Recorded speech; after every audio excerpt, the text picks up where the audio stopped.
అడిగాడు అనమాట ఫుడ్. ఆయనకైతే ఇప్పుడు మనం ఫుడ్ ఇవ్వబోతున్నాము. వస్తామని చెప్పి వెళ్ళిపోతే ఎట్లా? వస్తామని చెప్పి నువ్వు వెళ్ళిపోతే ఎట్లా?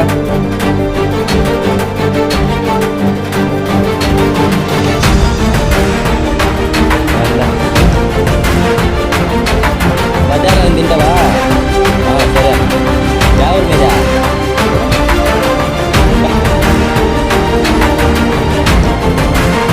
ఎదురే ఉంటే ఎట్లా? వాళ్ళు బెంగళూరులో ఉంటే వచ్చాం కదా ఎట్లా?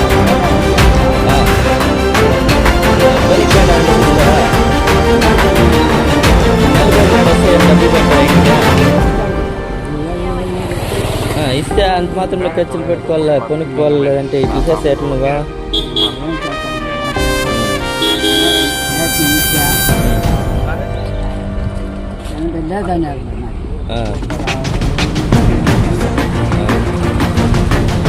సరే.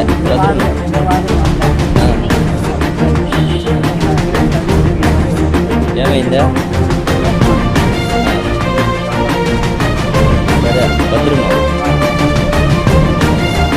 ఇంటికి పో నేరుగా, ఇంకా ఇంట్లో పోతా కూడా కరెక్ట్గా కనిపించండి. పిల్లలు వెళ్ళాలండి జాబ్ కంటూ బయటకు వెళ్తే తల్లిదండ్రులను అయితే దయచేసి మర్చిపోకండి. మీరు ఈరోజు బాగా చూసుకుంటే వాళ్ళకి పరిస్థితి వచ్చేది కాదు కదండి. సో దయచేసి ఎప్పుడు ఇలా ఎవరు చేయొద్దండి. అందరికీ వర్తిస్తుందండి ఇది.